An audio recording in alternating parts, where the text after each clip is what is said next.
What's up, guys? Welcome back to the garage.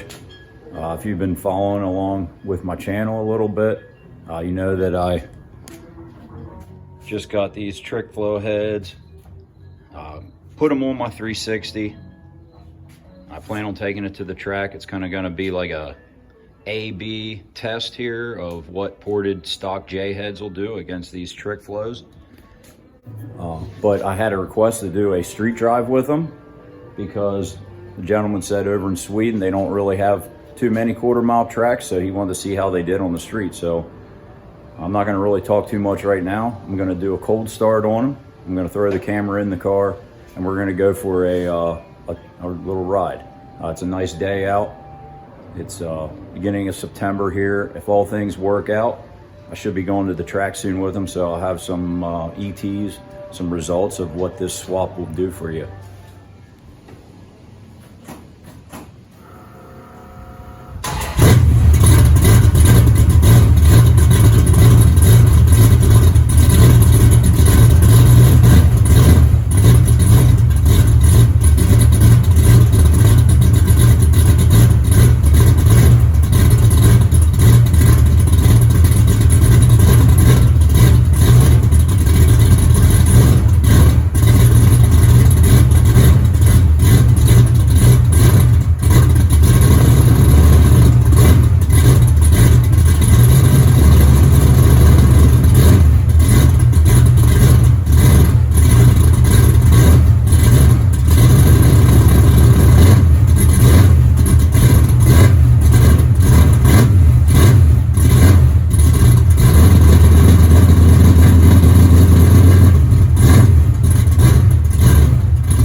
I didn't even mat it until I was in second gear, so these dittos aren't really, they're pretty good for the street, but they don't do that great first gear.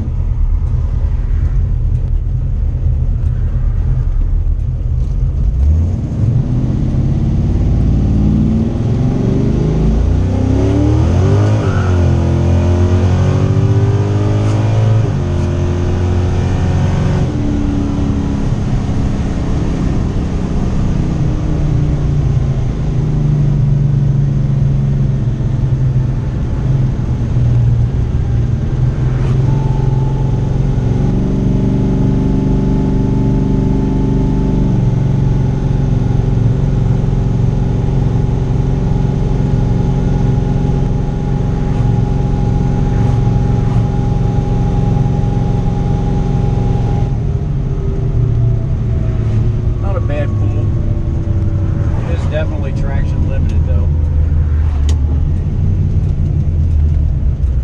Real quick second gear in here, doing about 33, 4.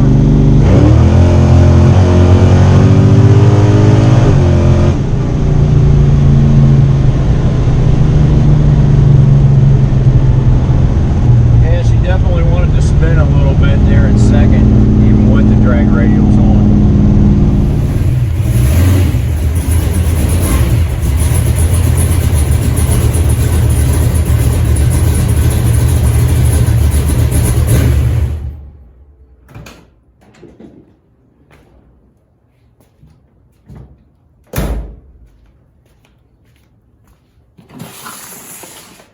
All right, well, this is the part of the video that you can probably just turn off now if you don't want to hear about any technical things that I have to say about these heads, but All right, there's a few things I wanted to say. First of all, if you buy trick flow heads, take them to your machine shop and have them disassembled, cleaned, and inspected. Yes, they are a good quality head, but the valve guides, at least on mine, were a little tight, so they had to be opened up about a thousandths. Other than that, everything else checked great. The valves, the seats, all that. Surfaces were flat, everything looked great. Okay, secondly, stuff that you are going to need to buy if you're just doing a swap. The head bolts are required for these heads. They are about a 1/4 inch longer than just your standard head bolts. The heads are supposedly a little taller. They increase the height, I think, for like cross-sectional height on the port, so that in turn raises your rocker arms up. You will need new push rods. I got a set of Smith Brothers custom length.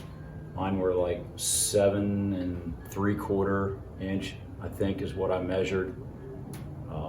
So be prepared, push rods, head bolts, and gaskets, of course. So on this engine, the only thing I did was change the heads and of course the push rods and gaskets. So I changed nothing else. I was running cast iron J heads that I ported. They work pretty well. Car has gone 1150. So hopefully here in the very near future, I will be getting down to the track and I'm going to be testing these trick flow heads. How much of an improvement will you see if you change nothing else other than just the heads? The cam that I have in this engine is not radical. It's a 500 lift hydraulic flat tappet that I have solid flat tappet lifters on. It's a dual plane intake, the RPM air gap. So it's a good intake, but it's not a single plane. So I'm not really maximizing the head. I know that their max flow is like 300 CFM at 600 lift, so I'm nowhere even near that. So do I think that I'm gonna get everything out of these heads that I could? No, I don't. But I think they should improve the way the car runs some. I mean, it's a bump in compression because of the smaller chamber. Now granted, they are aluminum, and I did a compression test on the iron heads before I took them off. And now I did the compression test with the aluminum heads on, and honestly, the numbers really did not change. If anything, they're actually a few pounds less with the trick flow heads on, and I just believe that it's due to the fact that I didn't increase compression, static compression, that much. And being that they're aluminum, they just dissipate heat quicker. So losing a little cylinder pressure there. I should have probably used a thinner head gasket, but I had a set of the blue Felpros. They're like 54 thousandths. Probably should have used like 40 thousandths head gaskets, but like I said, I had them. They were free. I already paid for them years ago in a rebuild kit or a gasket kit or something.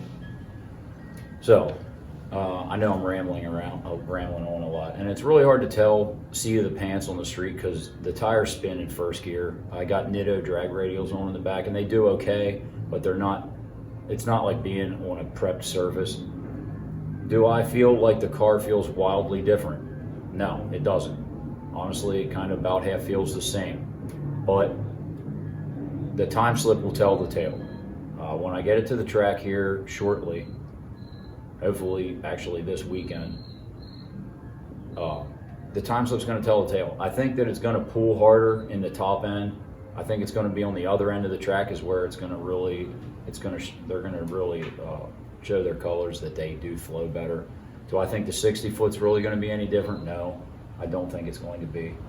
So it should be an interesting comparison. I don't think I've seen anyone do this. They've just done just straight up like builds with the trick flow heads, and they've got nothing to compare like what they will do for you just to take off your stock heads and bolt on trick flow heads, or ported stock heads, I should say. So if you know this piques your interest at all, just keep watching. I will have a drag race video barring some unforeseen catastrophe or something like that. I have been having some issues with the thermostat housing gasket not wanting to seal, so I think I might have gotten it now, but who knows?